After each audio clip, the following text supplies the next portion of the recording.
কষ্ট পাওয়ার দিন শেষ। সেদিন আপনাকে দেখার পর থেকে একটা কথা আমার বারবার মনে হচ্ছিল আপনাকে বলবো। কি? আপনার হাসিটা সুন্দর। এই হাসির জন্য হলেও বেঁচে থাকা যায় পৃথিবীতে। তাই? হ্যাঁ, শুধু মানে মানে ওই হাসিটা দেখার জন্য হলেও মানে পৃথিবীতে একবার না বারবার জন্ম নেওয়া যায়। তাই এত তাড়াতাড়ি মরে লাভ নেই। না সিরিয়াসলি, আমি সত্যি বললাম।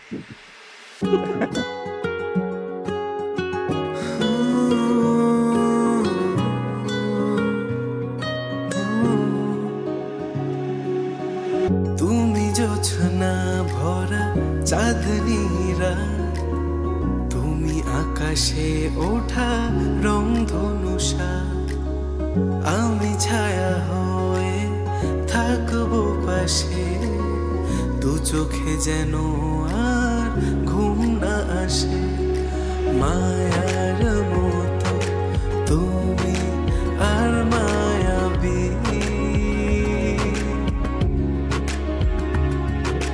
তাই তো তোমার আমার মন দিয়েছি।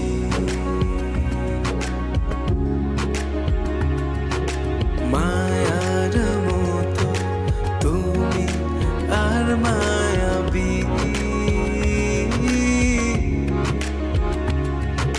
তাই তো তোমার আমার মন দিয়েছি।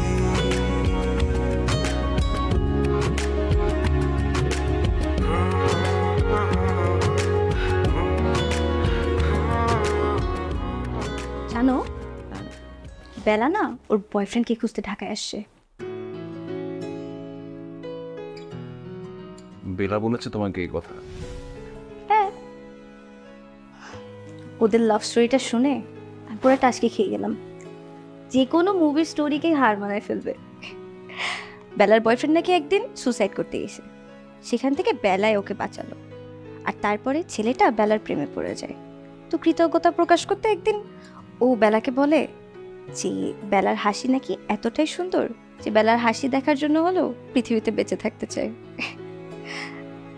একটা ছেলে কি একটা মেয়ের হাসি দেখার জন্য পৃথিবীতে বাঁচতে চায়? এটাও কি সম্ভব?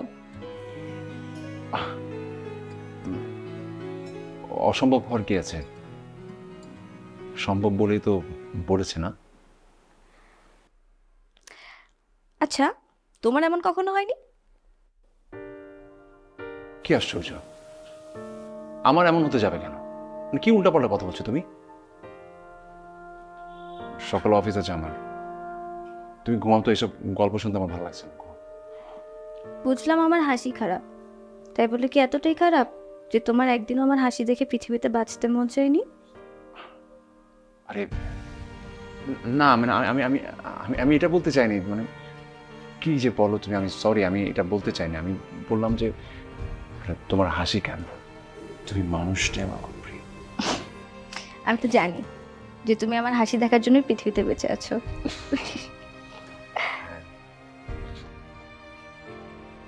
রেস্ট নাও তো, চুপচাপ শুয়ে থাকো।